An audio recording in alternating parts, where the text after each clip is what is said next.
Татарстан китап нәшрияты Татарстан президенты каршындагы татар телен саклау һәм үстерү мәсьәләләре комиссиясе белән берлектә балалар бакчасы энциклопедиясе бастырып чыгарды. Шул уңайдан студиябезгә Татарстан китап нәшрияты директоры Илдар Сәгъдәтшинне чакырдык. Аның белән әңгәмәне коллегам Айзилә Батырханова алып бара.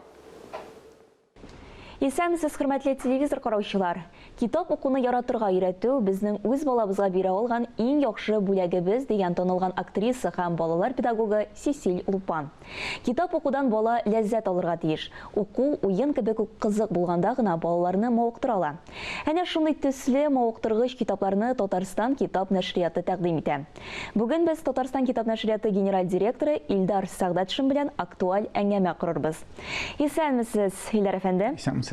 Инде алда әйткәнебезчә, чынлап та менә хәзерге чор балалары бүгенге көн балалары дип әйтик инде. Алар укый, яза белеп мәктәпкә керергә тиеш. Шушы китаплар алар инде кызыклы, мавыктыргыч булырга тиеш. Татарстан китап нәшрияты балаларны һәм аларның әти-әниләрен сөендерә аламы?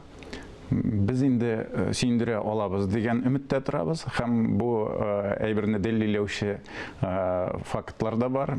Мәсәлән, безнең кибетләребездә бүгенге көндә балалар өчен булган сатылган китапларның исемлеге дә 100дән артык. 100дән артык исемдә балалар өчен китаплар сатыла. Һәм алар чыга да тора. Без инде заманның үзгәрешләрен истә тотып, интерактив китаплар да бастырабыз. Хәтта аудио, электрон китапларда, алар арасында да балалар өчен китаплар күп.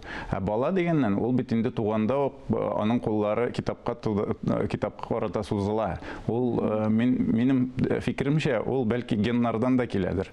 Ул безнең татар халкы гомер-гомергә китаплы халык булган. Һәм безнең балаларыбыз да шундый. Аларга алканнарына сеңгәндер дип исәплим мин. Инде менә соңгы быел чыккан китапларга гына килгәндә, быел безнең ел азагына кадәр шактый гына яхшы менә шул заманча китаплар чыгарга тора.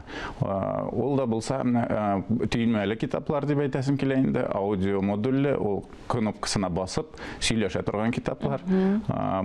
Бу китаплар инде иң беренче чиратта алар балалар бакчаларына таратылачак. Инде бүген чыккан һәм инде менә сентябрь аенда без инде таратып бетергән балалар бакчаларына тараткан китаплар турында аерым тукталып үтәсем килә. Бу инде энциклопедиялар.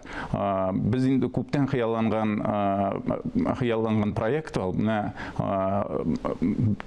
Без бит инде төрле күргәзмәләрдә катнашабыз.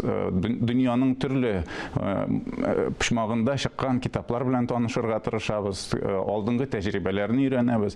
Менә шул исәптән Мәскәүнең Расмен һәм Эксмо нәшриятләрендә чыккан балалар энциклопедиясе бик күзгә чалынгач, бик ошап киткән иде.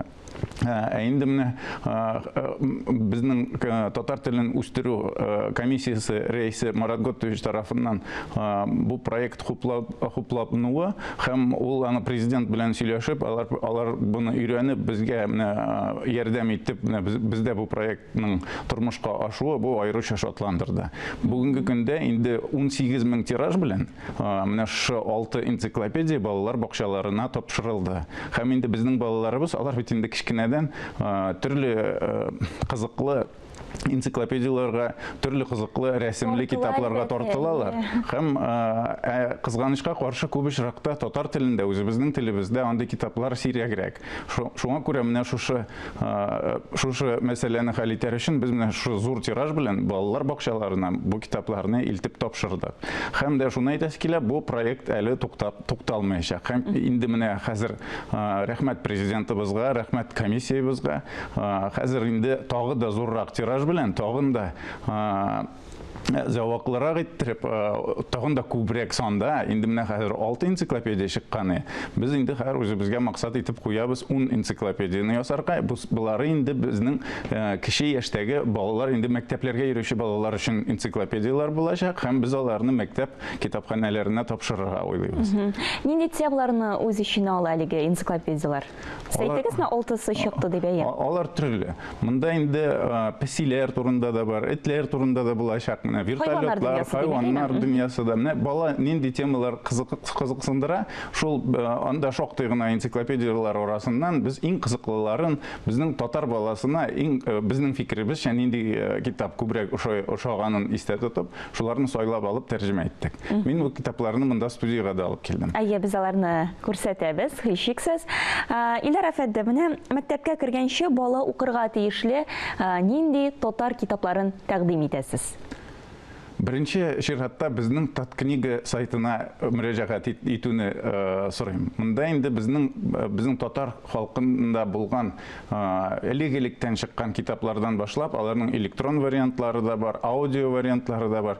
Инде әйткәнемчә, беренче бала инде ул Тукайдан башларга тиештер дип уйлыйм. Әмма ләкин безнең иң кичкенә, иң нәни балалар өчен дә материалларыбыз бар. Алар бит инде беренче көннән үк теге катыргы китапларны аларга тешләп тә карарга кирәк. Шул кнопкалы китапларга басып карарга, басып әміне баскач та, ул китап сөйләп җибәргә һәм саф, чиста татар телендә сөйләп җибәрүе, ул бит тагын да әти-әнисенә дә күңелле булачак бит инде. Менә шушы китаплар инде безнең узган елда чыгарган идек. Аны шул комиссия ярдәме белән без узган ел азагында балалар бакчаларына тараткан идек. Шулай ук һәм дә инде бер өлеше сатуга да чыкты. Һәм шунысы кызык. Аның сатуга чыгуы белән ул туп-тубыз дип атала торган китап мин аны монда да алып килдем. Ул шунда бер ай вакыт дигәндә сатылып та бетте. Һәм аны килеп сораучылар әле бүген дә бар. Инде бер ел сатып бетергән безгә. Һәм һаман бу китап буламы, яңадан басыламы? Шуны сорап килүчеләр бар. Без инде бу проектны дәвам итеп, инде яңа китаплар бастырырга дип заказ бирдек. Аларны шушы көннәрдә генә көтәбез. Алар безгә килеп җитәргә тиеш. Димәк, инде бик нәтиҗәле эшлисез. Һәм башка китапларны да менә иң кызыклы китапларны яңадан бастыруны да карыйбыз. Мәсәлән, безнең нәшриятыбызда 30 елдан артык эшләгән баш художнигыбыз Альменов, Байназар Альменовның рәсемнәре, аларны бөтенесе таный. Шурәле, Су анасы китаплары беренче чыккан китаплар, ул бизәгән китаплар. Һәм менә шул китапларны яңадан бастырып чыгару зур тираж белән, аларның да тиз арада сатылып бетүе, ул да китап укучы бар һәм моңа кызыксыну бар икәнлеген дәлилли. Яхшы, бик зур рәхмәт кызыклы әңгәмә өчен, Илдар әфәнде.